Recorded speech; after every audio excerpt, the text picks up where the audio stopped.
আচ্ছা, তাহলে আজকে আমরা আমাদের ক্লাস স্টার্ট করব। আজকে হচ্ছে আমাদের কুইক বুকস এর সর্বশেষ ক্লাস, যেখানে আমরা কিছু টপিক নিয়ে আলোচনা করব। Project, bank deposit, creating customer statement, payroll নিয়ে আলোচনা করব। তারপরে QuickBooks Online payroll discussion নিয়ে আলোচনা করব। তারপর ভ্যাট রিটার্ন নিয়ে আলোচনা করব, make a budget and how to connect QuickBooks Online with desk. ঠিক আছে, কিভাবে ডেস্ক সফটওয়্যারের সাথে কানেক্ট করা যায় সেই জিনিসগুলো আমরা দেখার চেষ্টা করব। তো আপনাদের যে ফাইলটা দিব সেটা হচ্ছে, সেই ফাইলের মধ্যে দেখবেন প্রজেক্ট নামে একটা অপশন আছে। তো সর্বপ্রথম আমরা প্রজেক্টটাকে যদি ওপেন করি, এই কোম্পানির ভিতরে আমি ৩টা প্রজেক্ট দিছি। একটা হইতেছে ওয়েবসাইট ডেভেলপমেন্ট, তারপরে হচ্ছে মার্কেটিং ক্যাম্পেইন, এরপরে হচ্ছে আমার কি ই কমার্স ওয়েবসাইট ডেভেলপমেন্ট। ঠিক আছে, এখন প্রত্যেকটা প্রজেক্টের মধ্যে প্রজেক্টের নাম আছে, তার কাস্টমার নেম আছে, তার স্টার্ট ডেট, তার এন্ড ডেট দেওয়া আছে প্রত্যেকটার মধ্যে। তারপরে ওই আহ, এর জন্য যে এমপ্লয় ইনফরমেশনের প্রয়োজন, মানে এমপ্লয় যে আপনি প্রজেক্টের জন্য নিয়োগ করছেন, তার বিস্তারিত, সে কতক্ষণ কাজ করছে, তার পার আওয়ারে ঘন্টা কত, সেগুলো দেওয়া আছে। এরপরে তার কিছু ইনকাম ট্রানজেকশন আছে, আর তার কিছু কি এক্সপেন্স ট্রানজেকশন আছে, আর সাথে এমপ্লয় কস্ট ট্রানজেকশন। এই কয়টা জিনিস, আর নিচে যেগুলো অ্যাডিশনাল ফিচার সেগুলো দিছি হচ্ছে আপনাদের পড়ার জন্য। ঠিক আছে, নিচে যেগুলো এক্সট্রা সেগুলো হইতেছে আপনাদের পড়ার জন্য দিছি। বুঝাতে পারছি?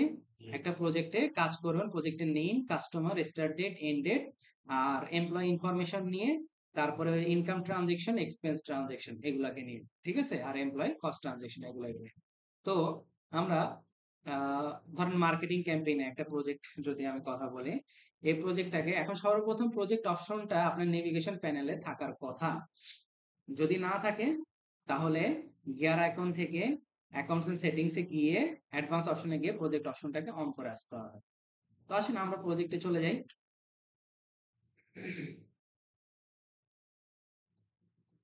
স্টার্টে প্রজেক্টে চলে যাব।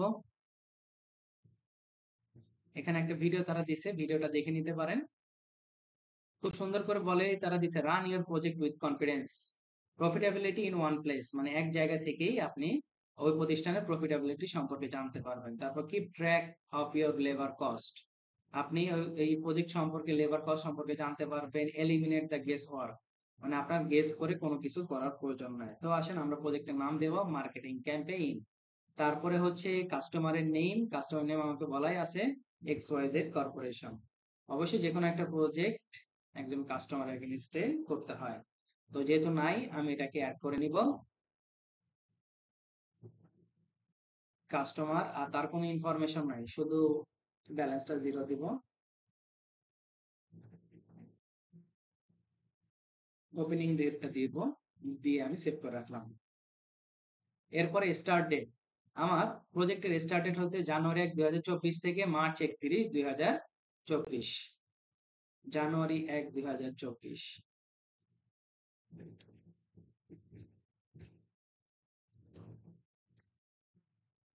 মার্চ 31,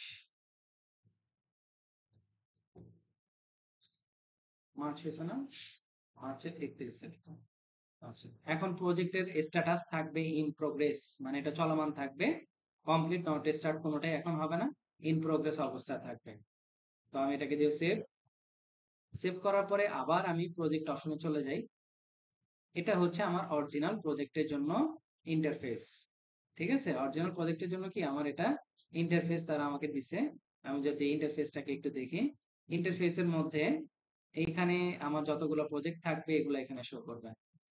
ঠিক আছে, তারপরে দেখেন প্রজেক্টের নেম, কোন কাস্টমার এগেইনস্টে, প্রজেক্টের কত খরচ, কত ইনকাম হয়েছে সেটা, প্রফিট মার্জিন এখানে দেখাবে, তার কত টাইম বাবদ খরচ গেছে, তারপরে হচ্ছে স্টার্ট ডেট, তারপরে এন্ড ডেট। আর এখান থেকে প্রজেক্টটাকে এডিট করতে পারেন, ডিলিট, বাকি সেটিংস গুলো করতে হবে। তারপর এটা হচ্ছে সেটিংস অপশন, এখান থেকে আপনি প্রজেক্টে প্রিন্ট করতে পারবেন, আর এখান থেকে সিএসভি ফাইলে ডাউনলোড করতে পারবেন।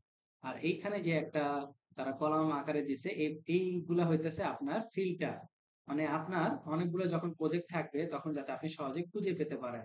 এই যে স্ট্যাটাস এর মাধ্যমে খুঁজে পেতে পারেন, তারপরে কাস্টমার দিয়ে খুঁজতে পারেন, এন্ড ডেট দিয়ে খুঁজতে পারেন, তারপরে হইতেছে বেসড অন দিয়েও খুঁজতে পারেন, অথবা প্রজেক্টের নাম দিয়েও সার্চ করে খুঁজতে পারেন। আর নতুন করে প্রজেক্ট অ্যাড করার জন্য আপনাকে যেতে হবে নিউ প্রজেক্ট। ঠিক আছে, নতুন করে অ্যাড করার জন্য নিউ প্রজেক্ট। আবার প্রজেক্টের ভিতরে গিয়ে নিউ প্রজেক্টে যায় না। ঠিক আছে? মানে প্রজেক্ট অপশনে আসতে হবে আগে আপনাকে। আসার পরে এরকম প্যানেল যখন থাকবে তারপরে গিয়ে আপনাকে ডান পাশ থেকে নিউ প্রজেক্টে গিয়ে ক্লিক করতে হবে। আচ্ছা, এবার আসেন আমরা প্রজেক্টটাকে ওপেন করব। এইখানে টিমের মধ্যে এমপ্লয়ি আছে, সিঙ্গেল টাইম অ্যাক্টিভিটি আছে, উইকলি টাইম শিট। এগুলো নিয়েও আমার ভিডিও করা আছে, এগুলো দেখবেন। আমরা আজকে এই অ্যাক্টিভিটির কাজগুলা আমরা প্রজেক্টের ভিতরে করব। আমি যদি এমপ্লয়ি আগে থেকে অ্যাড করে আসি, তাও আমাকে প্রজেক্টের জন্য কি অ্যাসাইন করতে হবে, তাই না? লাইট অফ করে দেন। প্রজেক্টের জন্য অ্যাসাইন করতে হবে। তো আমরা কি করব, প্রজেক্টের মধ্য থেকেই আমি কর্মচারীকে বা এমপ্লয়কে অ্যাসাইন করব। সে আমার জন্য কি এমনি এমপ্লয়ও হয়ে গেল, প্রজেক্টের ক্ষেত্রেও সে অ্যাসাইন হলো। তো আসেন, আমরা যখন প্রজেক্টটাকে ওপেন করব, ওপেন করার পরে এইখানে তারা আরেকটা ইন্টারফেস আমার সামনে তুলে ধরছে। সেই ইন্টারফেসটাকে যদি আমি একটু বলি, প্রথমে হচ্ছে ওভারভিউ, তারপরে হচ্ছে ট্রানজেকশন, তারপরে হচ্ছে টাইম অ্যাক্টিভিটি, তারপরে প্রজেক্টের রিপোর্ট, তারপরে হচ্ছে প্রজেক্টের ডিটেইলস যেগুলো আপনি দিছেন, আর যদি প্রজেক্টের কোনো অ্যাটাচমেন্ট বা কোনো ফাইল বা ফোল্ডার থাকে এগুলা। এই যে দেখেন, এইখানেও কিন্তু একটা অপশন আছে, সেটা অ্যাড টু প্রজেক্ট। আমরা কি এই অপশন থেকে যাব? বলেন তো, প্রজেক্ট অ্যাড করার জন্য আমরা যাব কি প্রজেক্টে আগে ক্লিক করব, ক্লিক করার পরে তারপরে কি নিউ প্রজেক্টে যাব। এই প্রজেক্ট আমি যদি এই অ্যাড টু প্রজেক্টে যাই, তাহলে কি হবে, মানে মার্কেটিং ক্যাম্পেইনের ভিতরেই আরেকটা প্রজেক্ট হয়ে যাবে তখন। তো এটা করা যাবে না, হ্যাঁ। তারপরে এইখানে তারা আমাকে দেখাচ্ছে ইনকাম ভার্সেস কস্টের অংশটুকু, কতটুকু প্রফিট মার্জিন, তারপরে ওপেন ইনভয়েস কত, ওভারডিউ ইনভয়েস কত। ঠিক আছে, এই যে দেখেন নিচে একটা স্লাইড আকারে শো করতেছে, income minus cost is equal to profit. এখন একটা প্রজেক্টের মধ্যে কি কি জিনিস আপনাকে করতে দিবে, আপনি এখানে ড্রপ ডাউন থেকে দেখতে পাবেন। ইনভয়েস করতে দিবে প্রজেক্টের আন্ডারে, তার আন্ডার রিসিভ পেমেন্ট করতে দিবে, এক্সপেন্স করতে দিবে, এস্টিমেট করতে দিবে, টাইম করতে দিবে, বিল করতে দিবে, পারচেজ অর্ডার করতে দিবে। এই ছাড়া আর অন্য কোনো কাজ, অ্যাকাউন্টিং কাজ আপনারা প্রজেক্টের ভিতরে করতে পারবেন না। ঠিক আছে? তো আসেন, সর্বপ্রথম আমাদের যে প্রজেক্টটা ছিল ফাইলের মধ্যে, তার মধ্যে এমপ্লয়ি ইনফরমেশন নামে একটা কোশ্চেন ছিল। কি, জন স্মিথ মার্কেটিং ম্যানেজার, সে তার আওয়ারলি রেট সে $25 করে প্রতি ঘন্টায় কাজ করে। সে ঘন্টায় কাজ করছে কত, 80 ঘন্টা। ঠিক আছে, আমরা আগে একে অ্যাড করার চেষ্টা করব, জন স্মিথকে। তাহলে আমরা এটার জন্য যেতে পারি টাইম অ্যাক্টিভিটিতেও যেতে পারি, এখান থেকেও অ্যাড করা যাবে। ট্রানজেকশন হইতেছে এই প্রজেক্টের আন্ডার যতগুলো ট্রানজেকশন হবে সব এখানে শো করবে। আর প্রজেক্ট রিপোর্ট, আপনি প্রজেক্টের আলাদা আলাদা করে ইন্ডিভিজুয়াল রিপোর্ট দেখতে পারেন। তারপরে হচ্ছে প্রজেক্টের ডিটেল, যেটা আপনি শুরুতে দিয়ে আসছিলেন, এখান থেকে এডিট করতে পারবেন। আর অ্যাটাচমেন্ট হইতেছে আপনার যদি কোনো পিডিএফ বা ফোল্ডার আপনার রাখার প্রয়োজন পড়ে, তখন আপনি এখান থেকে রাখতে পারবেন। তো আমরা চলে যাব অ্যাড টু প্রজেক্টে। ড্রপ ডাউন মেনু থেকে যেহেতু আমার কি করতে হবে, টাইম মানে এমপ্লয়িকে আমি অ্যাড করব, তাই না? তাহলে আমাকে যেতে হবে টাইম অপশনে। এই যে সিঙ্গেল ডে এন্ট্রি দেখছেন, ওই যে উপরে প্লাস নিউ আইকনের টিমের আন্ডারে সিঙ্গেল ডে এন্ট্রি, সেম জিনিসটাই। তো আমি আগে নেম দিব, জন স্মিথ, সে হচ্ছে কি আমার মার্কেটিং ম্যানেজার।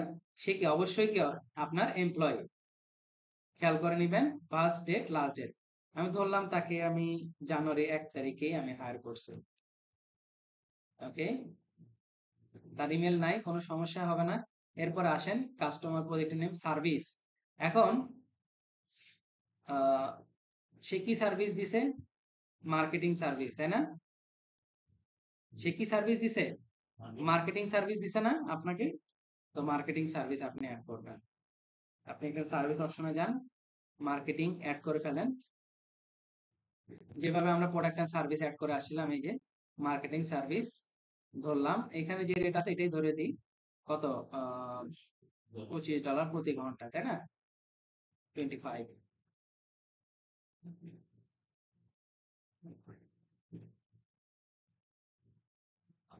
আচ্ছা, ওকে। বিলেবল পার আওয়ার, প্রতি ঘন্টায় কত করে নেয় সে? 25। তাহলে অবশ্যই এটা ট্যাক্সেবল হবে। তাহলে কস্টিং এর রেটও কত হবে, 25 হবে না? 25। তারপরে আসেন সেট স্টার্ট ডেট, আপনি স্টার্ট ডেটটাকে সিলেক্ট করে দিতে পারেন। আমরা সিলেক্ট করব, যেহেতু আমার ইয়েটা কবে, জানুয়ারি 1 তারিখে মার্চ পর্যন্ত না, তাহলে আমার স্টার্ট ডেটটা হবে জানুয়ারি 1 তারিখ। ঠিক আছে, আর কত ঘন্টা কাজ করছে? 80 ঘন্টা কাজ করছে। এখন 80 ঘন্টা দেখেন, এইখানে আওয়ার ইস টু কি মিনিট, তাই না? 80, তারপরে সেমিকোলন দিয়ে মিনিট, আওয়ার মিনিট। এখন প্রশ্ন আসতে পারে যে কেউ তো চা পানি বিরতি নিতে পারে, টিভি টাইম নিতে পারে, তাই না?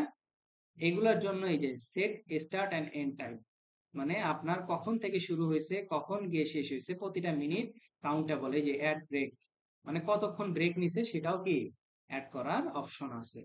আমার কাছে যেহেতু ডিরেক্ট বলাই ছিল 80, এই যে দেখেন নিচে সামারি বলছে 80 ঘন্টা $25 করে কত হয়, $2000 না?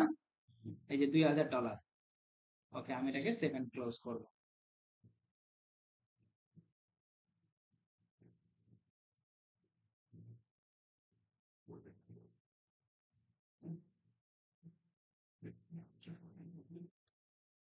আবার একটু চলে যাই প্রজেক্ট অপশনে। এই দেখেন কস্ট বেড়ে গেছে না 2000?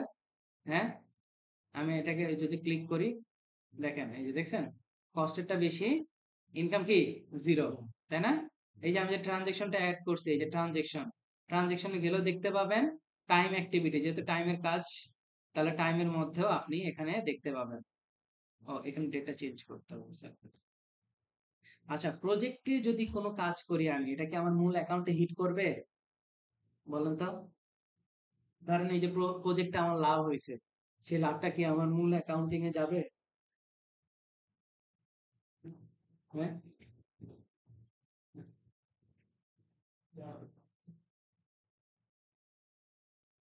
আমি যখন এই যে প্রজেক্টে কাজ করতেছি, আমার যে খরচ হইতেছে, আমার যে ইনকাম হচ্ছে, সেটা কি আমার মূল অ্যাকাউন্টিং এ হিট করবে কিনা, আমি সেটা জানতে চাইছি। সুমন ভাই, কিছু বলবেন? যাক, আমাদের অ্যাকাউন্টিং নলেজ অনেক ভালো, ভালো থাকাই ভালো। মূল অ্যাকাউন্টিং এ হিট করবে অবশ্যই, কারণ এটা কি আপনার অ্যাকাউন্টস এর ভিতরেই একটা প্রজেক্ট। আপনার প্রতিষ্ঠান প্রজেক্ট করতে পারে, তাই সেটা তার অ্যাকাউন্টস এর বাইরে গিয়ে করবে না, অবশ্যই অ্যাকাউন্টস এর মধ্যে থেকে তাকে করতে হবে। তারপরের জনকে আমি অ্যাড করব সারা জনসন, গ্রাফিক ডিজাইনার। তার হায়ারিং ডেট কিছু বলা নাই।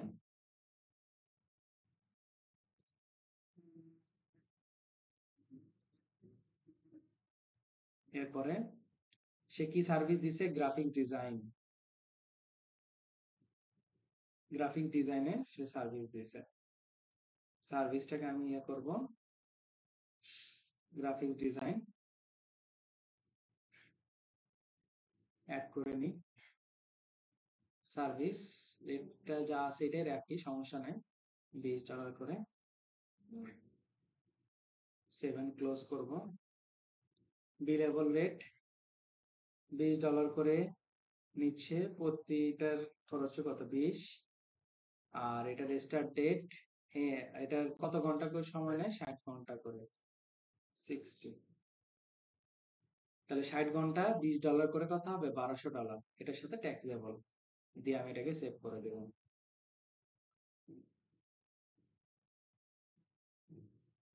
আবার আমি চলে যাব আমার প্রজেক্ট অপশনে।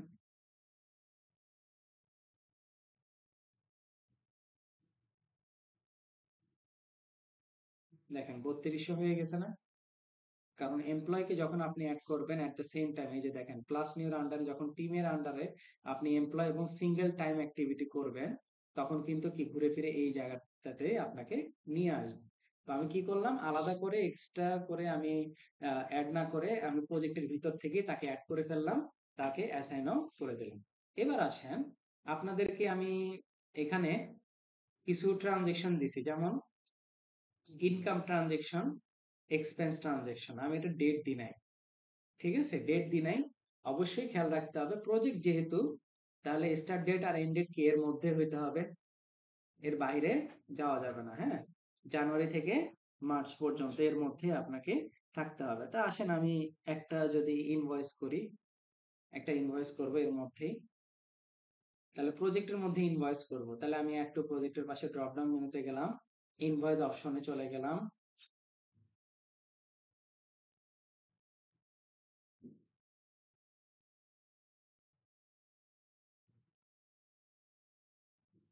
কাস্টমারের নাম তো এটাই থাকবে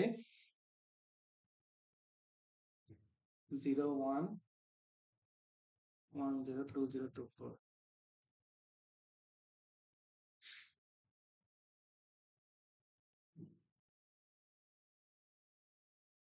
জানুয়ারি 10 তারিখে, ঠিক আছে। আর আমার প্রোডাক্ট অ্যান্ড সার্ভিসটা হচ্ছে সোশ্যাল মিডিয়া মার্কেটিং সার্ভিস। আমি এটাকে অ্যাড করব। আমাকে বলছে ৮,০০০ টাকা। ওকে ফাইন, আমি ৮,০০০ টাকা রেট ৮,০০০ দিলাম, বাকি সব যা আছে তাই। Service item service 7 close.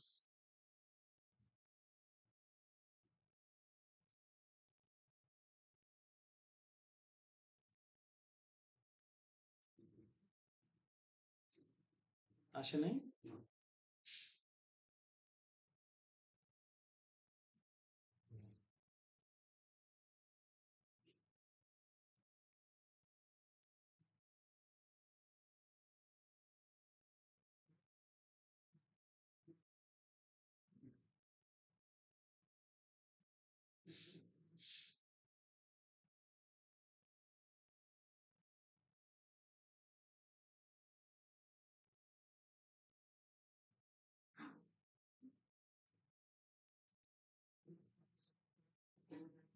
আমি প্রজেক্টে যাই তো, তারা রিলোড নিচ্ছে তো একটু প্রবলেম করতেছে।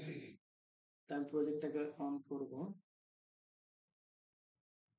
ড্রপ ডাউন মেনুতে চলে যাব, ইনভয়েসে যাব,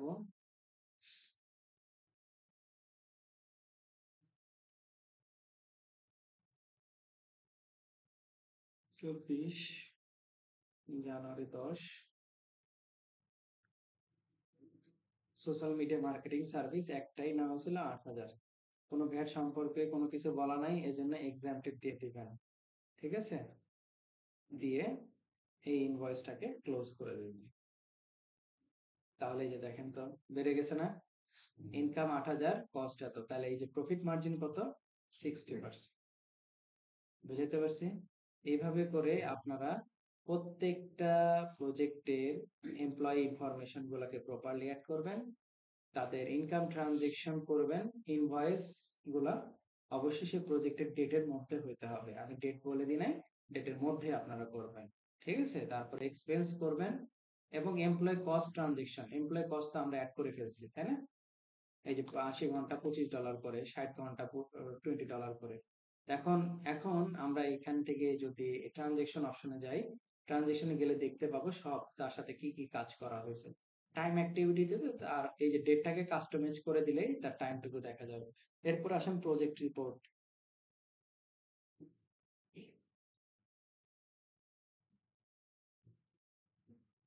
প্রজেক্ট রিপোর্টে যখন ক্লিক করব, যে অল ডেট দিবেন, দিয়ে রান রিপোর্ট করেন। অল ডেট দিয়ে রান রিপোর্ট করলে কি হবে, এই যে দেখেন আপনার সার্ভিস কত দিছেন এবং আপনার কস্টিং কত গেছে, সেই অনুযায়ী আপনার প্রফিটটা বের করে দিছে 4,800। আমি কি কথা বুঝাইতে পারছি। এভাবে করে আপনারা প্রত্যেকটা প্রজেক্ট, যে 3টা প্রজেক্ট আপনাদেরকে দিলাম, এই ফোল্ডারের মধ্যে project 1, project 2 and the last one project 3, তিনটা প্রজেক্টে প্রপারলি কাজ করবেন। হ্যাঁ, আর নিচে কিছু কথা বলছি, সে কথাগুলো হচ্ছে পড়ার জন্য দিছি, কিছু স্টেপ, কিছু নলেজ এর জন্য। ওকে, আমাদের নেক্সট টপিক হচ্ছে bank deposit creating customer statement. আসেন, এখন আমরা তো কাস্টমার নিয়ে সবাই কাজ করছি, তাই না। আমাদের সেলস প্যানেল নিয়ে আমরা সবাই মোটামুটি আমাদের কাজ আমরা জানি বা যতটুকু শিখে আসছি। এখন সেলস প্যানেলে যখন আমি চলে যাব, এখন আপনার ক্লায়েন্ট বলতে পারে যে আমার ইন্ডিভিজুয়াল কাস্টমারের জন্য স্টেটমেন্ট রেডি করে দাও। তখন আপনি সেক্ষেত্রে আপনার ইন্ডিভিজুয়াল কাস্টমারের জন্য স্টেটমেন্ট রেডি করে দিতে হবে না। এখন এর জন্য যাবেন সেলস প্যানেল থেকে গিয়েছে কোথায় যাবেন, কাস্টমার প্যানেলে গিয়ে যাবেন। তো কাস্টমার প্যানেলে যাওয়ার পরে, এরপরে যে কাস্টমারের জন্য চাইবে, ধরেন এমলি স্মিথের জন্য চাচ্ছে, তার পাশে যে ড্রপ ডাউন মেনু আছে, সেই ড্রপ ডাউন মেনুতে ক্লিক করবেন। দেখেন এখানে বলা আছে ক্রিয়েট অ্যান স্টেটমেন্ট, তাই না। আরেকটা অপশন ছিল প্লাস নিউর আন্ডারে স্টেটমেন্ট অপশন ছিল, তাই না। দুটেই কিন্তু একই জায়গায় আপনাকে রিচ আউট করবে। তাহলে আসেন এমলি স্মিথের এই যে এখানে ড্রপ ডাউন মেনুতে ক্রিয়েট করে ক্রিয়েট স্টেটমেন্টে চলে যাই। এখন যে স্টেটমেন্ট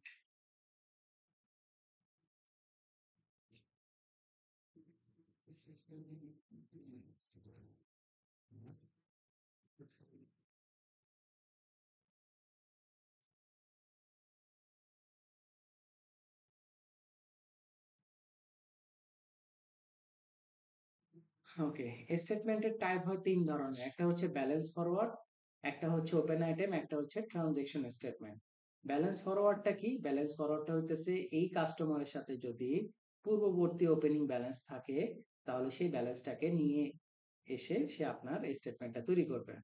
আরেকটা হচ্ছে ওপেন আইটেম। ওপেন আইটেম মানে কি? আপনার ওই কাস্টমারের সাথে যত টাকার ডিউ আছে সেই ডিউটাকে শুধু দেখাবে। আর ট্রানজেকশন স্টেটমেন্ট হচ্ছে ওই কাস্টমারের সাথে যত ধরনের ট্রানজেকশন করছেন প্রতিটা জিনিস আপনাকে শো করবে। আসলে আমরা যদি একটু দেখি স্টেটমেন্ট ডেট, আজকে ডেট আছে কয় তারিখ? সেপ্টেম্বরের 12 তারিখ। আচ্ছা, স্টার্ট ডেট হবে, স্টার্ট ডেটটাকে ঠিক করে দিই 2023। হ্যাঁ, এত তারিখ থেকে এত তারিখ পর্যন্ত আমি দেখতে চাই। তা আমি এটাকে এই যে প্রিন্টার প্রিভিউ অপশনে চলে যাবেন। দেখেন প্রিন্টার প্রিভিউ অপশনে গেলে এই যে তার ব্যালেন্স ফরওয়ার্ড দেখছেন অপশনটা কি আসছে? ব্যালেন্স ফরওয়ার্ড মানে তার সাথে কোনো ওপেনিং ব্যালেন্স ছিল না বিধায় এখানে জিরো দেখাইছে, কিন্তু সবগুলো দেখাবে। তার সাথে কি কি কাজ করছেন সেগুলো অবশ্যই থাকবে, জাস্ট ডিফারেন্সটা হইতেছে ব্যালেন্সটাকে, আগের ব্যালেন্সটাকে সে নিয়ে এসে আপনাকে এখানে কি করবে? শো করবে। ঠিক আছে, এই যে এরপর এখান থেকে প্রিন্ট করে নিতে পারবেন। আচ্ছা, এরপর আসেন আবার কই চলে গেল, ইমলি স্মিথ না? ইমলি স্মিথের আবার স্টেটমেন্টের জন্য চলে যাই। এখন আসেন ব্যালেন্স ফরওয়ার্ড না নিয়ে ওপেন আইটেম নেব। এখন ওপেন আইটেমের জন্য যদি আমি প্রিন্টার প্রিভিউতে যাই, দেখেন এই দেখছেন শুধু ওপেন আইটেম দেখাচ্ছে না, যত টাকা ডিউ আছে তত টাকাই আপনার সামনে তারা শো করবে। এটা হচ্ছে কি ওপেন আইটেম। এরপর আসেন আরেকটা যদি আমি দেখি ট্রানজেকশন স্টেটমেন্ট। ট্রানজেকশন স্টেটমেন্ট তার মানে তার সাথে যতগুলো ট্রানজেকশন করছে সেই ট্রানজেকশন গুলো সে আমাকে কি করবে? শো করবে। প্রিন্টার প্রিভিউতে যান, দেখেন এই যে তার সাথে ইনভয়েস হয়েছে না, ট্রানজেকশন হয়েছে না? এই যে ট্রানজেকশন গুলো কি ইনভয়েস হয়েছে, কত অ্যামাউন্ট রিসিভ করছেন, এই দেখেন 1380, এখানে এখন পর্যন্ত অ্যামাউন্ট রিসিভ করেন নাই, জিরো আছে। ঠিক আছে, তো এটা এই তিন টাইপের স্টেটমেন্ট আপনারা আপনাদের যতগুলো কাস্টমার থাকবে প্রত্যেকটা কাস্টমারের তিনটা করে স্টেটমেন্ট ডাউনলোড করবেন। ব্যালেন্স ফরওয়ার্ড, আর কি বলেন, ওপেন আইটেম, আর একটা ট্রানজেকশন স্টেটমেন্ট।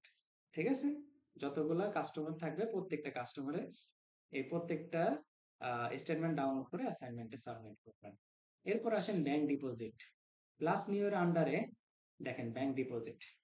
এখন ব্যাংক ডিপোজিটটা কি? এটা একদম সিম্পল কনসেপ্টে যদি আমরা বলি, যদি আপনি নিজে ব্যাংকে টাকা জমা দেন সেটা হইতে পারে, বা হইতে পারে থার্ড পার্টি গিয়ে আপনার কি ব্যাংকে সরাসরি টাকাটা জমা দিয়েছে, এটাও হইতে পারে। আবার অনেক সময় ব্যাংক নিজে আপনার অ্যাকাউন্টে টাকা দেয়, যেমন কি ইন্টারেস্ট, ব্যাংকের ইন্টারেস্ট হইলে তখন কি ব্যাংক নিজেই আপনার ব্যাংকে টাকাটা ডিপোজিট করে দিচ্ছে। থার্ড পার্টি হইলেও দিতে পারে, আপনি নিজে হইলেও নিয়ে আসতে পারেন অন্য কোথাও থেকে। কেমন? দেখেন ব্যাংক ডিপোজিটের জন্য সর্বপ্রথম আপনাকে আগে অ্যাকাউন্ট সিলেক্ট করতে হবে, তারপর রিসিভ ফ্রম কার থেকে পাচ্ছেন। ধরলাম এমলি স্মিথের বাকি ছিল না, ধরলাম সে এমলি স্মিথ কি করবে, হ্যাজ দিস পেমেন্ট রেকর্ডেড, আচ্ছা সে আমাকে ইন্ডিকেট দেখি হয় কিনা। হ্যাঁ, তার কাছে আমি প্রোডাক্ট সেল করছি, তাই তো, sale of product income. Payment method কিভাবে সে আমাকে দিছে, পেমেন্টটা দিছে চেকে দিছে, ধরলাম সে আমার 1000 টাকা আমার ব্যাংকে এসে সে ডিপোজিট করবে। ভ্যাট যদি বলা থাকে থাকলো, না থাকলে আমরা আপাততপক্ষে এক্সামিটেড। ওকে, আমি এটাকে ক্যাশব্যাক অ্যামাউন্ট, তারপর ক্যাশব্যাক গোস টু, মানে এগুলো কোথায় কোথায় যাবে সেই অপশনগুলো সেভ এন্ড ক্লোজ করে দেই। তাহলে দেখেন এই যে ব্যাংক ডিপোজিট 1000 টাকা সেট, এই যে দেখছেন আমি আবার ক্লিক করা মাত্রই কি ব্যাংক ডিপোজিট চলে আসে না? এখন এখান থেকে মোর অপশনে গেলে আপনি ট্রানজেকশন জার্নাল দেখতে পাবেন যে এক্স্যাক্টলি আপনার ব্যাংক ডিপোজিটে কি ঘটছে বা আপনার জার্নালটা কি হওয়া উচিত সেটা আপনি এখান থেকে শো করতে পারবেন।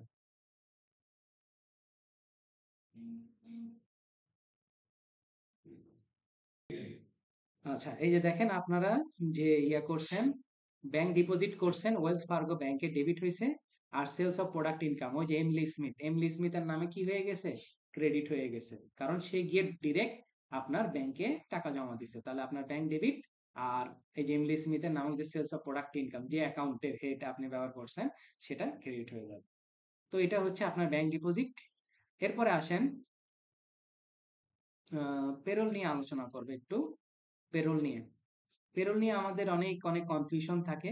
ভাই পেরোল আমি বারবার বলে দিচ্ছি, আপনারা এই সফটওয়্যার মধ্যে সেটা যেটা শিখবেন সেটা হচ্ছে payroll book keeping, not payroll accounting. ঠিক আছে, পেরোল অ্যাকাউন্টিং এর জন্য আলাদা সফটওয়্যার ব্যবহার করে। দেখেন ওয়ার্ল্ডের মধ্যে কুইক বুকসেরই একটা সফটওয়্যার আছে, কুইক বুকস পেরোল। ঠিক আছে, এটা ওয়ার্ল্ডের মধ্যে সবথেকে জনপ্রিয় সফটওয়্যার। কুইক বুকসেরই অনেক কতগুলা সফটওয়্যার আছে, তারপর কুইক বুকস টাইম আছে, এগুলো অনেক বেশি জনপ্রিয়। টাইম ট্র্যাকার, এই দেখেন payroll service for a small business. Okay, আমি পেরোল প্রাইসিং একটু যাই। আর কুইক বুকস এর প্রাইসিংটা মনে আছে? হুম, কি কি প্যাকেজ ছিল বলেন তো?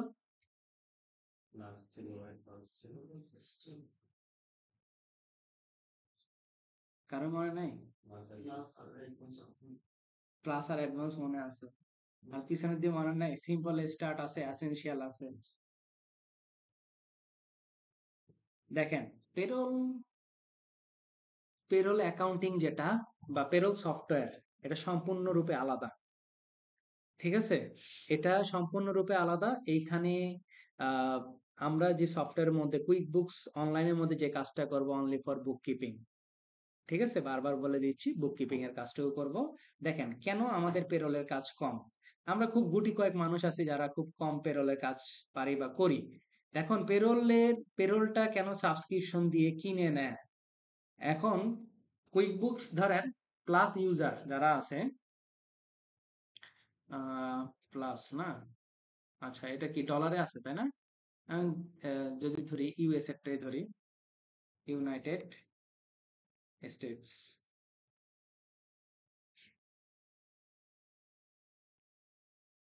আমি যদি ইউএসএ যাই, দেখেন এই যে এরকম নতুন এখন ইন্টারফেস আসছে আপনাদের সামনে, এআই অটোমেটেড।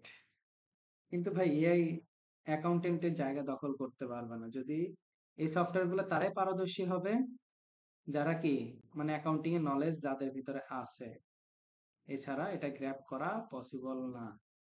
দেখেন প্লাস প্লাস যদি কিনতে যায় তাহলে কত ডলার স্পেন্ড করতে হয়, 57.50 পার মান্থ, তাই না? এখন ধরেন কেউ একজন পেরোল প্রিমিয়াম প্লাস দুইটা একসাথে প্যাকেজ কিনতে পারে, হ্যাঁ, কিনলে তাকে কত বেয়ার করতে হবে, 101.50। এখন কথা আছে নিচে +10 পার এমপ্লয় পার মান্থ। ধরেন আপনার প্রতিষ্ঠানে এমপ্লয় আছে 10 জন, তাহলে 10 জনের জন্য প্রতিজনের জন্য $10 হইলে 10 জনের জন্য কত হবে, আরো $100 খরচ, তাও কি প্রতি মাসে দিতে হচ্ছে। আমি কথা বুঝতে পারছি? আপনার এমপ্লয় অনুযায়ী কস্টিংটা কি আরো বেড়ে যাচ্ছে। তারপর দেখেন এসেনশিয়াল কিনতে গেলে, তারপরে পেরোল প্লাস সিম্পল স্টার, মানে পেরোল কিনতে গেলে আপনাকে এই প্যাকেজ গুলো তারা প্রোভাইড করতেছে, কিন্তু কিছু কন্ডিশন তারা আবার নিচে দিয়ে দিছে। হ্যাঁ, এগুলা কিনলে আবার আপনার অনেক বেনিফিট আছে, যেমন হইতেছে 1099, তারপরে 1099 ES। ঠিক আছে, আরো অন্যান্য আরো অনেক যে ফাইলিং গুলা আছে, সে ফাইলিং গুলা আপনার কন্ট্রাক্টর ফাইল গুলা, এই ফাইল গুলা আপনি অনায়াসে করতে পারবেন। এখন এখন এই কাজগুলা তাহলে কারা করে? এই কাজগুলা বিভিন্ন প্রতিষ্ঠান বা এজেন্সি, তারা একবারে কি করে, এই সাবস্ক্রিপশন কিনে নেয়। কারণ এই যে ছোট ছোট বা স্মল মিডিয়াম যারা প্রতিষ্ঠান আছে তারা ওই এজেন্সির কাছে গিয়ে পেরোলের কাজটুকু করায় নিয়ে আসে। ওরা কি করে, পেরোলের কাজটা তাদের কাছে করায় নিয়ে আসে। এখন তাদের কাছে করায় নিয়ে আসার পরে আপনাকে সে কি করবে, একটা রিপোর্ট দিবে। এই যে আপনার ফোল্ডারের মধ্যে আমি রিপোর্টটা দিছি, এই যে পেরোল ডিটেলস রিপোর্ট। এই রিপোর্টটাকে আমি এক্সেলে নিয়ে আসি, এই যে এরকম ওয়ান কাইন্ড অফ রিপোর্ট দিবে। ঠিক আছে, পেরোল মানে হচ্ছে একটা প্রতিষ্ঠানের এমপ্লয়কে কত টাকা বেসিক পে দেওয়া হইতেছে, কত তার ডিডাকশন করা হইতেছে, কত এমপ্লয় নিজে ট্যাক্স দিতেছে, কত আবার এমপ্লয় নিজে ট্যাক্স দিতেছে, টোটাল হ্যাঁ, হ্যাঁ, স্যালারি তো আছেই, স্যালারি পাশে ওভারটাইম আছে, ডাবল পে আছে, বোনাস আছে, সবকিছু হলিডে, হ্যাঁ, ইচ এন্ড এভরিথিং। ঠিক আছে? এটা হইতেছে পেরোলের রিপোর্ট। দেখেন এখানে দুইজন ব্যক্তি, রবার্ট সি ফকনার আর নিচে হচ্ছে জন কে সুয়ারেজ। এখন এখানে দুইটা অপশন, প্রথম হইতেছে পেমেন্টের একটা অপশন, পেমেন্টের কলাম, তারপরে রাখছে হচ্ছে ডিডাকশন মানে যেগুলা বাদ যাবে, তারপরে এমপ্লয়ি পেইড ট্যাক্স মানে কর্মচারীরা যে ট্যাক্স গুলা দিয়ে দেয় নিজের কাছ থেকে, আর এমপ্লয়ার পেইড ট্যাক্স মানে প্রতিষ্ঠানের মালিক কিছু আবার ট্যাক্স দেয় কিন্তু, কেমন? এখন আপনি চাইলে দুইটা কর্মচারীর জন্য আলাদা আলাদা করতে পারেন, আমি দুইটাকে অ্যাডজাস্ট করে নিচে একবারে একটা করে দিছি, মানে এই অংশটা কি একবারে করে দিছি আমি। ওই যে দেখেন এখানে লিখে দিছি কি টোটাল, উপরে হিসাব করেও আপনারা আসেন। এখন আসেন পেরোলের, তো আমরা এই রিপোর্টটা আমাদের কাছে দেওয়ার পরে আমরা কি করবো, এটার বুক কিপিং করবো। বুক কিপিং বলতে কি বুঝেন? বুক কিপিং বলতে আমরা বুঝবো হচ্ছে জার্নাল। আমাকে এখানে জার্নাল দিতে হবে, 3টা জার্নাল দিতে হবে। জার্নাল গুলো খুব মনোযোগ দিয়ে দেখবেন, হ্যাঁ। আমি আগে ফাইলগুলো ডাউনলোড করে নিই আপনাদের সুবিধার্থে। আর এই রিলেটেড আপনাদের ভিডিও দেওয়া আছে আমার চ্যানেলে, কাইন্ডলি দেখে নেবেন যদি সময় পান আর কি।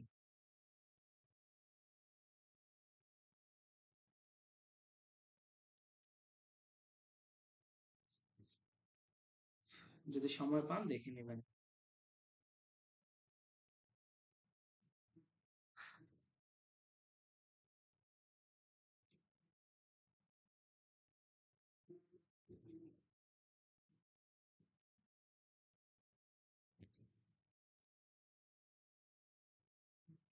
ওকে, আমি দুটাকে সমান পর্যায়ে রেখে আপনাদের জন্য বোঝাবো, যাতে আপনাদের জন্য বুঝতে সুবিধা হয়।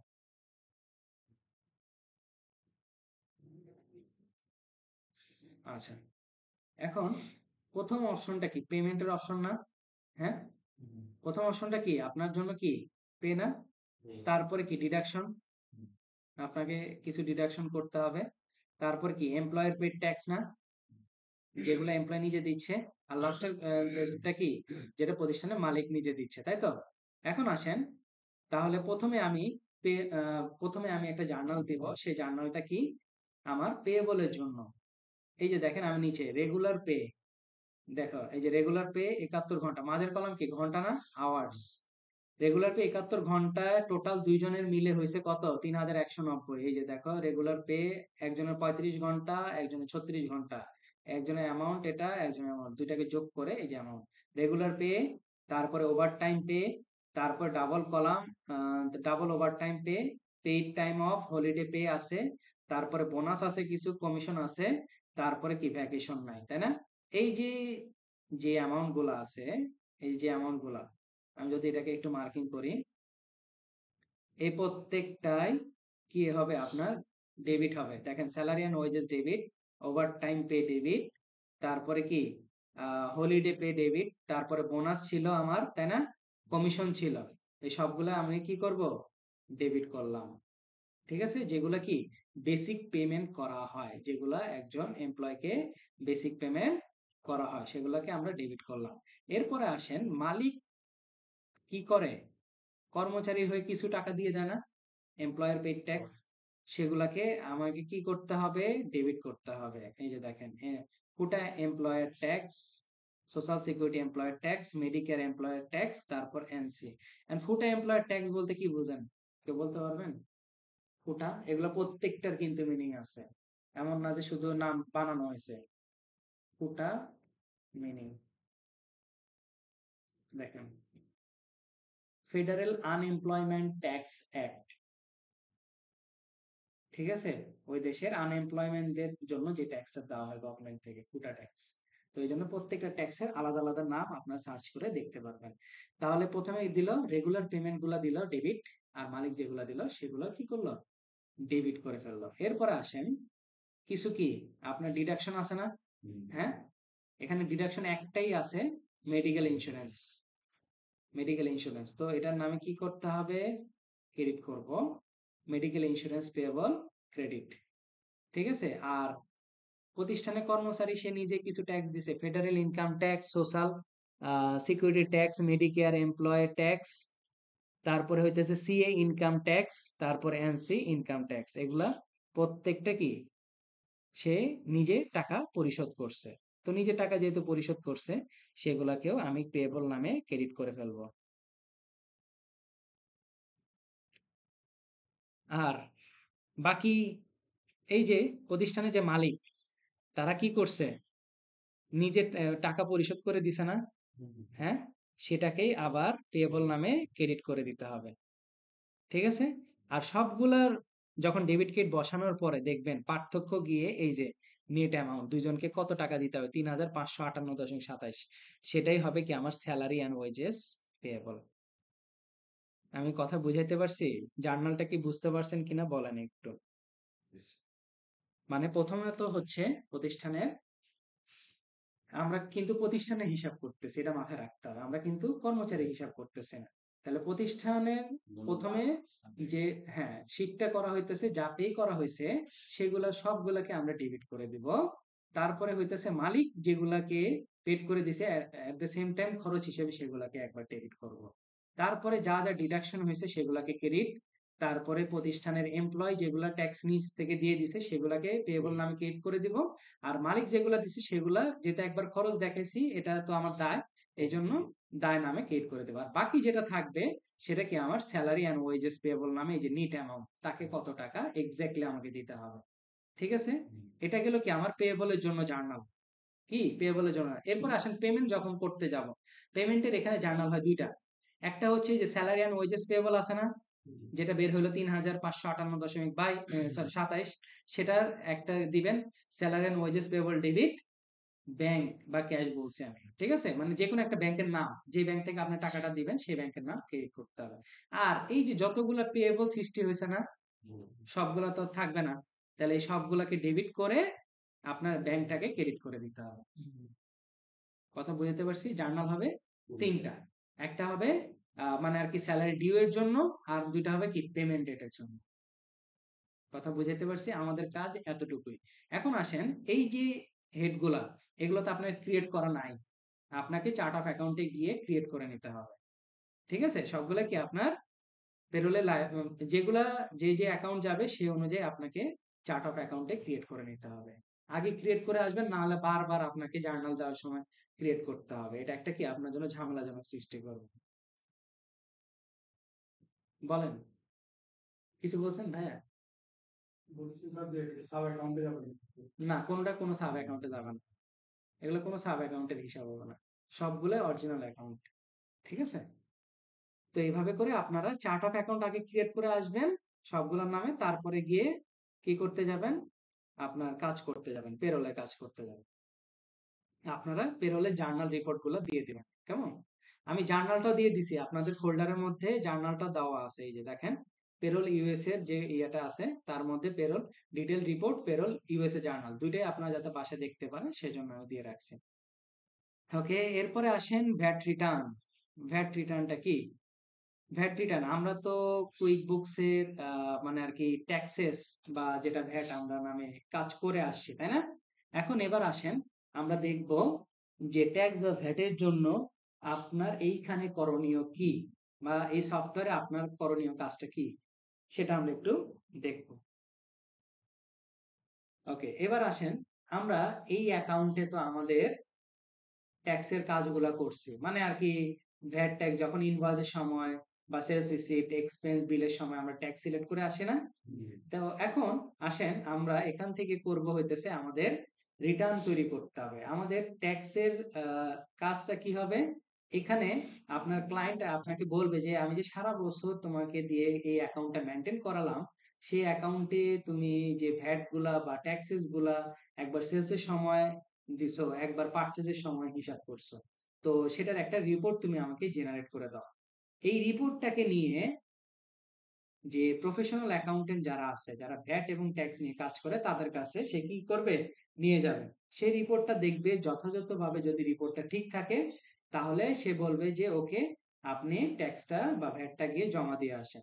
এরপরে জমা দিয়ে আসার পরে আপনাকে বলবে যে আমি ভ্যাটটা জমা দিয়ে আসছি। মানে এখানে কাজ হচ্ছে আপনার দুইটা, একটা হচ্ছে ফাইল করে দেওয়া, আর একটা হচ্ছে আপনার কি লাস্টে পেমেন্ট রেকর্ড করে দেওয়া। তো এটা তো ট্যাক্সের প্যানেল, তাই না? এই যে দেখেন, এই যে কোয়ার্টারলি, এই যে প্রিপেয়ার রিটার্নের একটা অপশন আসছে না, প্রিপেয়ার রিটার্ন, কোয়ার্টারলি পিরিয়ড। ঠিক আছে, কবে থেকে স্টার্ট হবে? যদি ধরি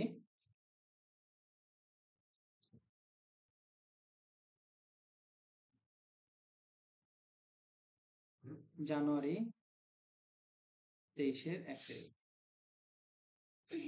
কোয়ার্টারলি বেস যেহেতু খেয়াল রাখতে হবে। ঠিক আছে, জানুয়ারি, ফেব্রুয়ারি, মার্চ, তাই না? মার্চের 31 তারিখ। দেখেন, স্টার্ট ডেট, এন্ড ডেট খুব সাবধানে দিতে হবে। যদি আপনি ঠিক মতো না দেন তাহলে কিন্তু পরে লক হয়ে যাবে। কেমন? আচ্ছা, জানুয়ারি তো না, অক্টোবর হবে, রাইট।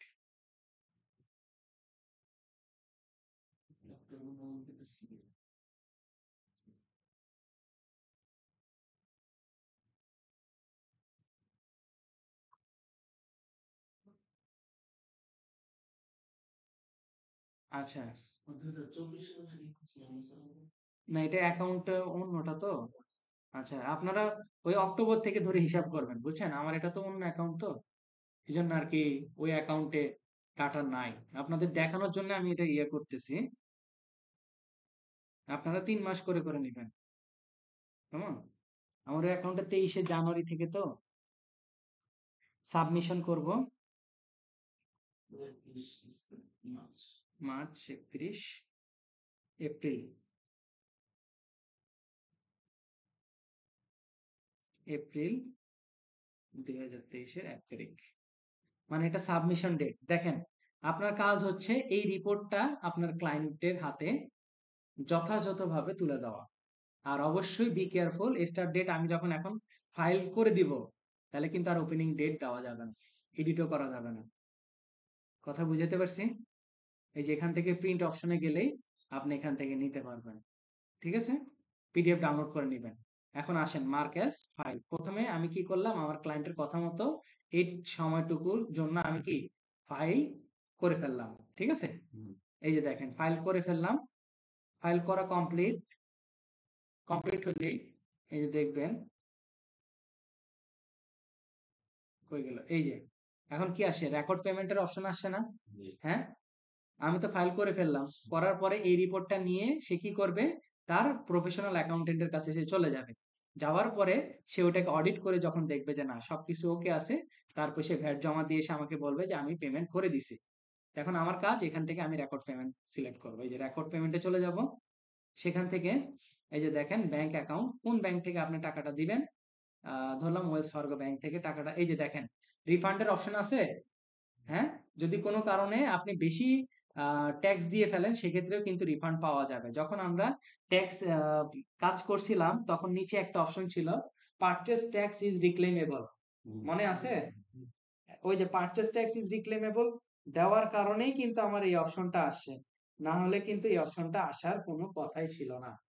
ঠিক আছে, তারপরে ট্যাক্স এজেন্সি কয় তারিখে পেমেন্ট করবেন, ধরলাম আমি এপ্রিল মাসের 2023, আপনারা যেভাবে ছিল অক্টোবর থেকে শুরু করবেন।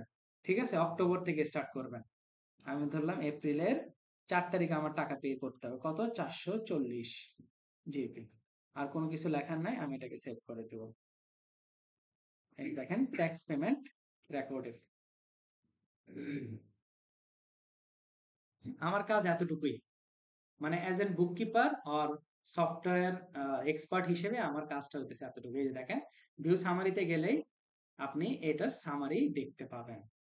ঠিক আছে, কোন খাতে কোথা থেকে কিভাবে আসছে না আসছে প্রত্যেকটা ডিটেলস এখান থেকে আপনি দেখতে পাবেন। আমি কি ভ্যাটের প্রসেসটা বুঝাইতে পারছি? এইভাবেই আপনাকে কাজগুলো করতে। আর যদি আপনি ভ্যাট ট্যাক্সের লয়ার হন তাহলে তো সেক্ষেত্রে ডিফারেন্ট কেস, আপনি অডিট করতে পারবেন, অডিট করে এসে তারপর এখান থেকে ভ্যাট দিতে পারবেন। এই জন্য ওয়ার্ল্ডের ভিতরে একমাত্র অথরাইজ সফটওয়্যার হইতেছে কুইকবুকস অনলাইন, যাকে প্রত্যেকটা দেশে ভেরিফাইড করছে। মানে সফটওয়্যারের ভিতরে যা কাজ হবে সবগুলা সে এখান থেকে, দেখছেন না, এখান থেকে কিন্তু সব কাজগুলা আপনি করতে পারবেন।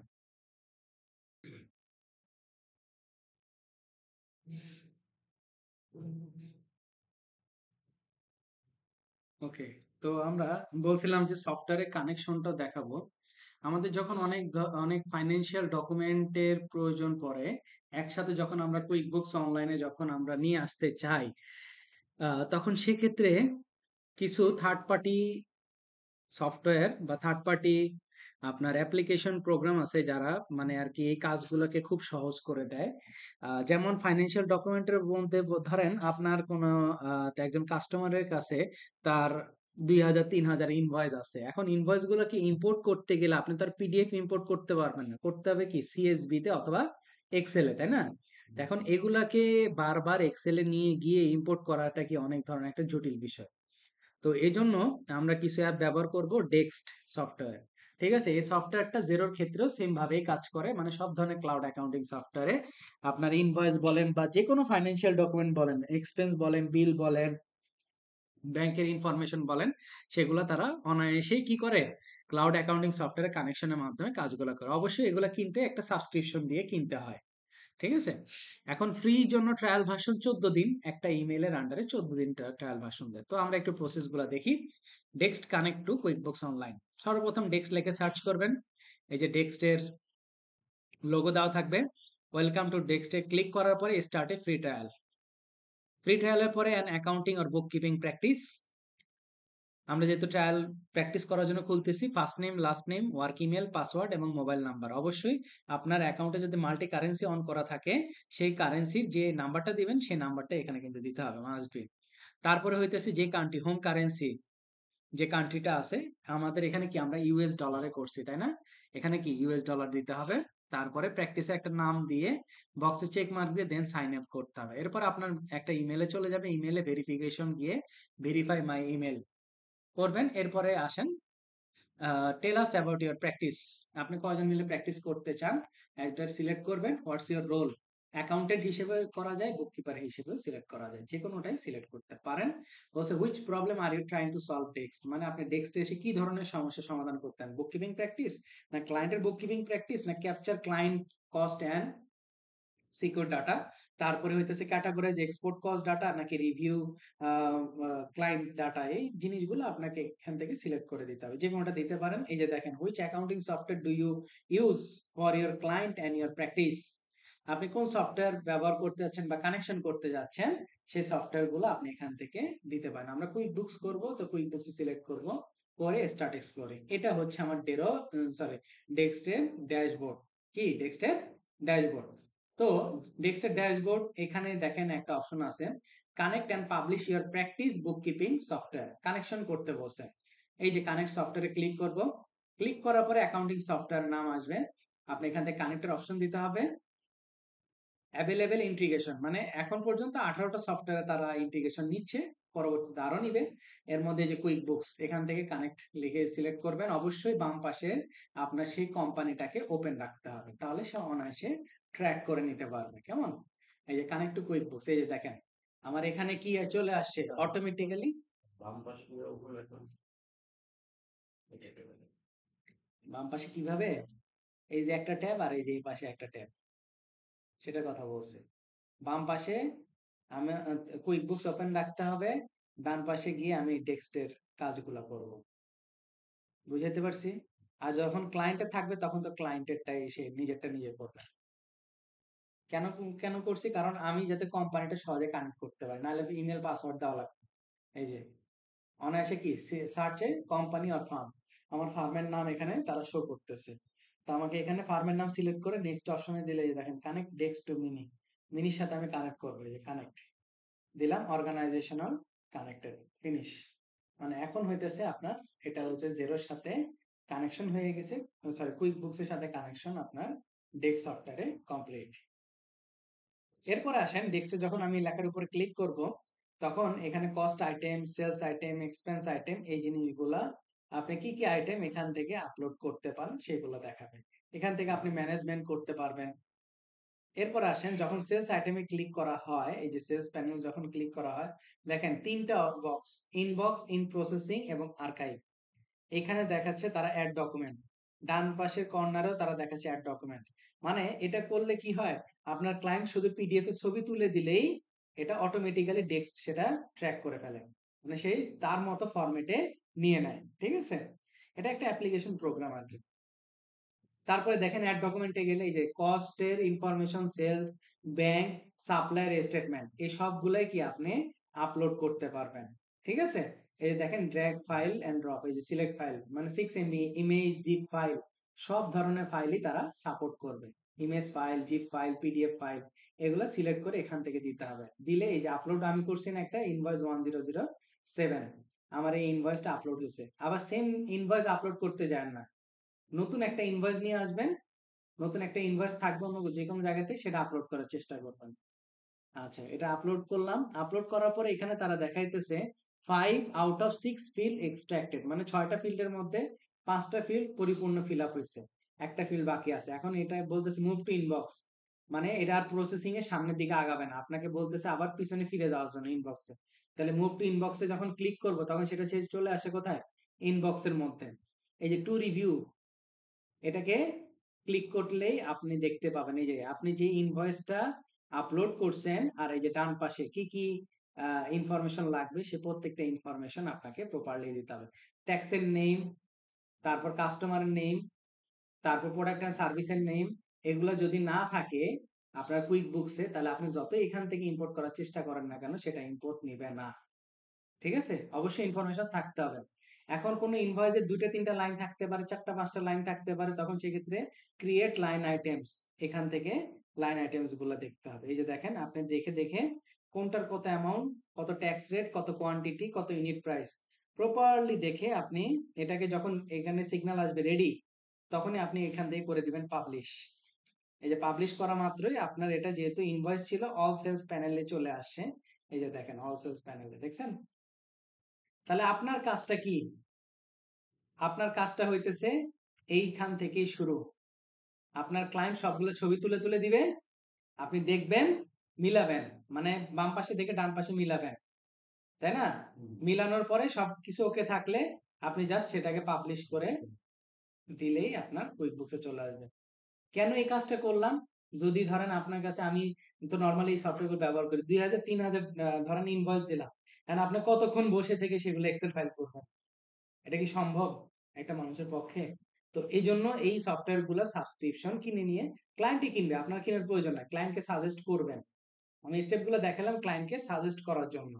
আপনি ক্লায়েন্টকে সাজেস্ট করবেন, আপনি সফটওয়্যার গুলো কিনেন সাবস্ক্রিপশন দিয়ে একেবারে অল্প টাকায়, তো সেগুলো কিনে আপনি ওইখানে যত যত ছবি আছে সবগুলোকে আপলোড করেন। আপনি ছবিগুলোকে দেখবেন, দেখে রিভিউ করবেন, সবগুলো প্রপারলি থাকলে পাবলিশ করে দেবেন। আপনার কাজ এতটুকুই। কথা বুঝাতে পারছি? এটাই। সেম ভাবে জিরোর সাথেও কানেক্টেড করা যায়, প্রসেস একই। এরপরে আসেন বাজেট। বাজেট তো মোটামুটি আমরা সবাই জানি, তাই না? বাজেট কি বলেন একটু শুনি। হ্যাঁ, রাইট, ফোরকাস্টিং, আমরা ইন ফিউচারে কি করতে চাই সেটাকে আগে থেকে একটা প্রি প্ল্যানিং তৈরি করা। এখন বাজেট এখানে আমরা কি পাবো, দেখেন তো বাজেট আছে, নেভিগেশন প্যানেল থেকে বাজেট অপশন, ট্যাক্সের উপরে এই যে plan year finance and stay ahead, আপনাকে বলতেছে হয় বাজেট ক্রিয়েট করার জন্য অথবা ইম্পোর্ট বাজেট করার জন্য। মানে আপনার যদি কোনো বাজেট তৈরি করা থাকে এটা এখানে এনে ইম্পোর্ট করতে হয়। তো আসেন আমরা বাজেট তৈরি করতে যাই। আমাদের প্রফিট এন্ড লস পিরিয়ড থাকবে কনসলিডেটেড। ওকে, নেক্সট অপশনে গেলাম, দেখি আমাদের জন্য তারা কি ইনফরমেশন দিয়েছে কি। দেখেন আপনার যতগুলো চার্ট অফ অ্যাকাউন্ট আছে প্রত্যেকটা চার্ট অফ অ্যাকাউন্ট কিন্তু এখানে তারা শো করতেছে।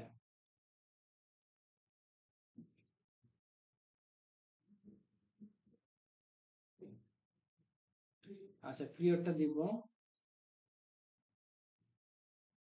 এটা দিয়ে কই গেল, 24 অক্টোবর থেকে সেপ্টেম্বর 25। আর রেফারেন্স ডাটা হিসেবে ব্যবহার করব 23 ডাটা ব্যবহার করব। ঠিক আছে, 23 ডাটা আমি ব্যবহার করব। এখন বাজেটটা করা যায় yearly based, quarterly based, monthly based, সবগুলো করা যায়। এখন ধরেন আমি 2023 ডাটার ভিত্তিতে আমি বাজেট করব ফাইন্যান্সিয়াল ইয়ার 2025, মানে অক্টোবর 24 থেকে সেপ্টেম্বর 25 পর্যন্ত। ধরেন আমি সেল ধরলাম, আমার এই বাজেট ইয়ারে সেল হবে হচ্ছে আমার কত, 15,000 হবে। ঠিক আছে? এই যে দেখেন আমি এখন ক্লিক করা মাত্রই কি সেটা 15,000, যেহেতু আমি বছরে হিসাব করতেছি 12 মাস, দেখেন 15,000 কে 12 দিয়ে ভাগ করলে 1250 কি প্রতি মাসে চলে গেছে না? এখন প্রতি মাসে ধরেন 3 মাস, এটা খুব ভালো সিজন। এরপরে আপনি চিন্তা করলেন না আমার এই 1250 সেল হবে না, আপনি চিন্তা করতেছেন যে আমার 1000 সেল হবে, তখন গিয়ে ম্যানুয়ালি গিয়ে চেঞ্জ করে দিবেন 1000। এখন এই যে পাশে যে একটা অ্যারো চিহ্ন আছে না, এটা ক্লিক করা মাত্রই বাকি সবগুলো 1000 হয়ে যাবে। এই দেখেন ক্লিক করলাম, এই দেখেন সব 1000 হয়ে গেছে। তাহলে কি টোটালেরও চেঞ্জ হয়ে আসছে 12,750। এইভাবে করে আপনার বাজেট গুলাকে রেডি করতে হয়, কোনটা আপনার কোন সময়ে আপনার বিজনেস কেমন যাবে তার উপর ডিপেন্ড করে আপনার বাজেটটাকে ক্রিয়েট করতে হয়। ঠিক আছে? আপনারা নিজেরা বাজেট রেডি করবেন, আমি একটু দেখবো। তারপরে এই যে এখান থেকে ডান পাশে একটা অপশন আছে, ভালো করে দেখেন। এই যে ডান পাশে অপশন আছে এক্সপোর্ট অ্যান্ড প্রিন্ট। এই এক্সপোর্ট অ্যান্ড প্রিন্টে গেলে আপনি এখান থেকে পিডিএফ এ ডাউনলোড করে এটাকে সাবমিট করবেন। আমি একটা করে দেখালাম আপনাদের সুবিধার্থে। আপনাদের যতগুলো চার্ট অফ অ্যাকাউন্ট আছে সেই প্রত্যেকটা চার্ট অফ অ্যাকাউন্ট আপনার এখানে শো করবে। আপনারা একটা বাজেট রেডি করবেন। আমি দেখতে চাই আপনারা, হ্যাঁ এই বাজেটটা আমি নিজে তৈরি করছি। আমি বাজেটিংটা আপনাদের কাছে দেখতে চাই।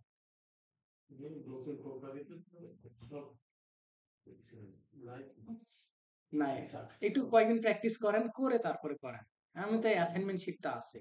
অ্যাসাইনমেন্ট শিটে হ্যাঁ, একটু নিজেও করতে দিলাম আরকি। বা যদি আপনার অন্য কোনো যে বাজেট করা থাকে, এই যে এখানে এসে ইম্পোর্ট বাজেট দিয়ে দিবেন। তাও হয়। বুঝেন নাই?